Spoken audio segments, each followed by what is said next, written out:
Presentamos Contigo Noticias. Credibilidad con el mejor equipo de profesionales de la comunicación. Muchísimas gracias, buenos días con todos los radioescuchas de esta prestigiosa emisora. Gracias por el espacio. El Día Mundial de Enfermedades Raras se instituyó a nivel de la Unión Europea. La intención siempre va a ser concientizar y dar a difundir todo este tipo de patologías a nivel nacional y a nivel mundial. Específicamente en el caso de Ecuador se realizó varios eventos en Quito, Guayaquil y Cuenca con la intención de que a nivel organizacional se dé a difundir muchas de las patologías que son desconocidas en el país. Por eso se trabajó con la academia para hacer varios eventos, cada organización también hizo sus funciones, una serie de eventos a nivel mundial, casi más o menos unos 1.230 eventos, en donde se celebran unas 300 millones de personas en el mundo que fueron afectadas. Qué bueno, qué interesante. Ahora, ¿a qué podemos decir esto de enfermedades raras? ¿A qué patologías nos referimos? Usted es representante y coordinador nacional. ¿De qué provincias están formando parte de esta agrupación? La Federación Ecuatoriana de Enfermedades Raras acoge a toda organización cuya enfermedad tiene una baja prevalencia. La característica principal de una enfermedad rara es que no son como las enfermedades catastróficas, sino que son pocas personas las que adolecen este tipo de patologías.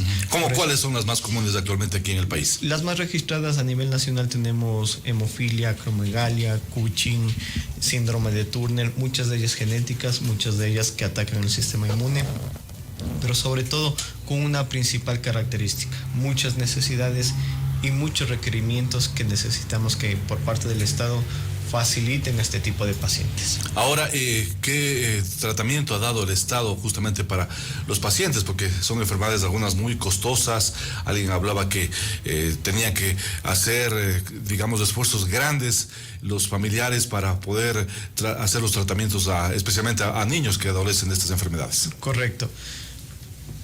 La desventaja de tener una enfermedad de este tipo es que tiene un altísimo costo para el núcleo de las familias, ya que no hay bolsillo en Ecuador que pueda solventar este tipo de patologías. Hablamos en promedio mensual entre 500 a 5,000 dólares dependiendo de la patología. Si eso multiplicamos por el año, entonces no tendríamos, por más trabajo que trabaje toda la familia, poder solventar. Es la necesidad del Estado que acoja este tipo de patologías, que reconozca, que difunda, que investigue, que se relacione a nivel nacional para poder colaborar con este tipo de pacientes que tienen las patologías más registradas aquí en el país. Bernardo, si bien es cierto, se han descrito en el mundo más de 8,000 enfermedades raras y en el Ecuador están consideradas solamente 106, ¿esto a qué se debe? ¿Se debe a que en verdad en Ecuador solo existen 106 de esas 8,000 o existe una falencia en cuanto a diagnóstico también? Excelente pregunta. La lista que se realizó del bono Joaquín Gallegos Lara de las 106 hacía una lista justamente para eso, para un bono.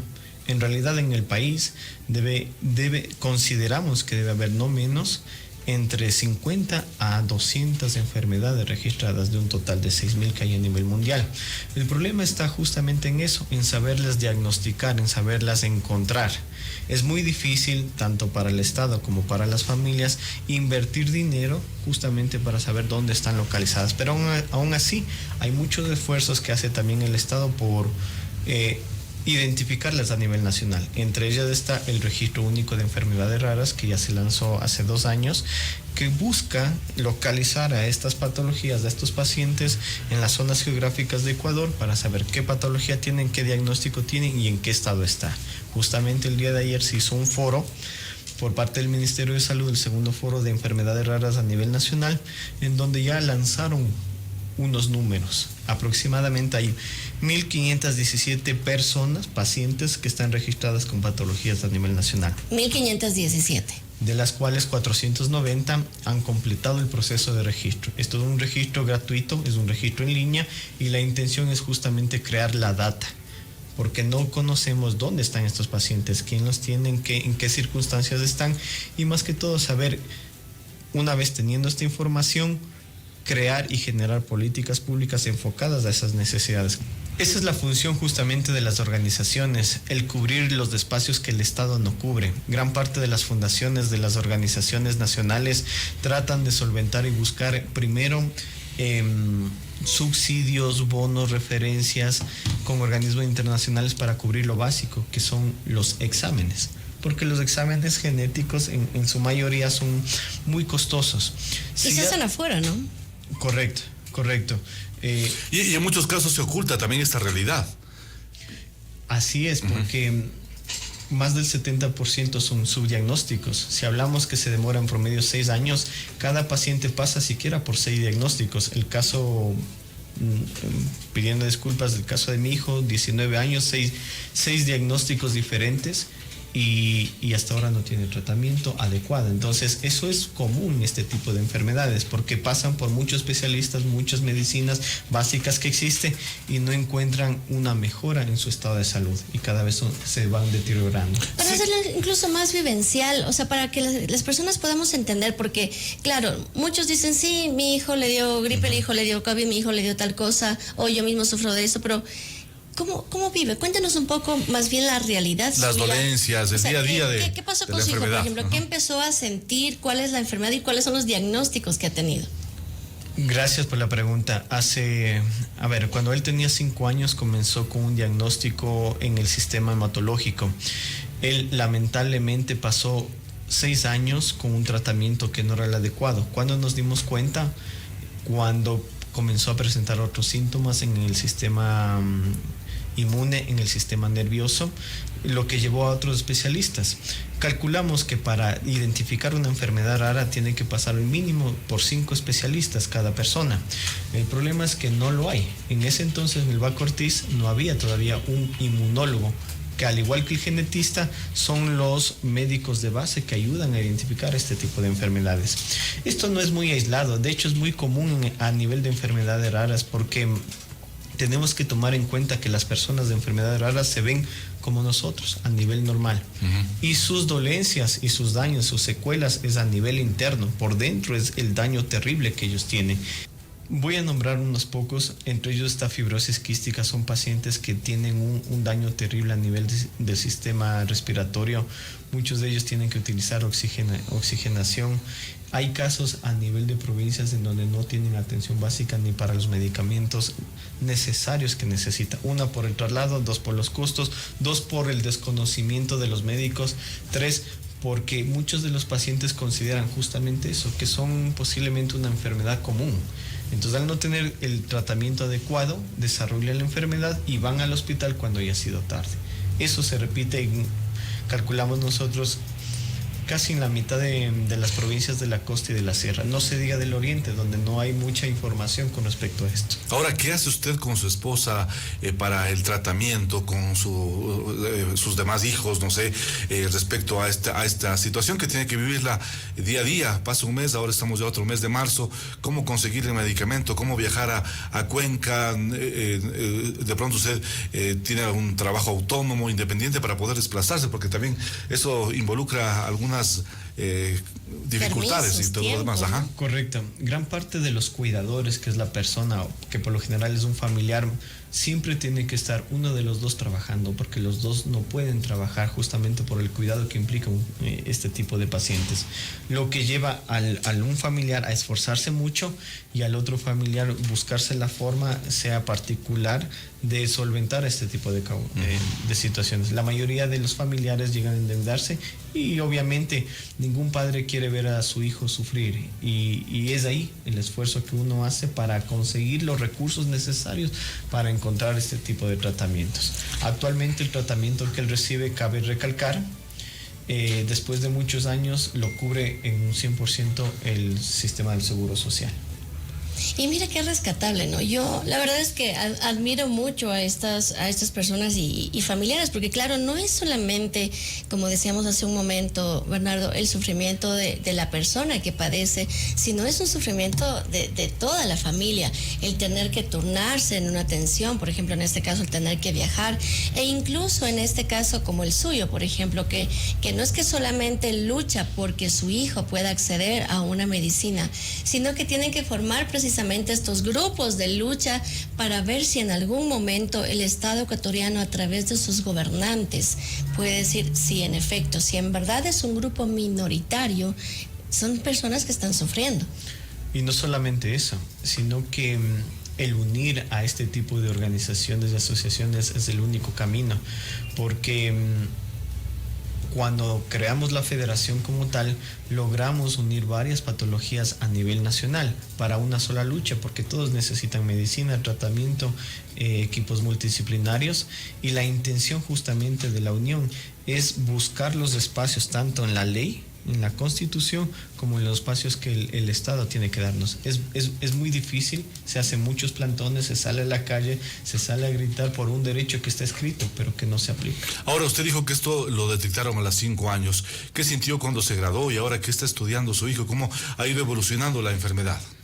Cuando un padre o una madre ve crecer a su hijo, ve vivir, desarrollarse a pesar de sus patologías, el que haya conseguido un logro así a uno le llena de lágrimas los ojos, porque no piensa que va a llegar a tanto. Y no solamente es mi caso, es de muchas personas, porque relativamente las enfermedades raras usted les ve a personas normales, pero por dentro están destrozados a nivel fisiológico.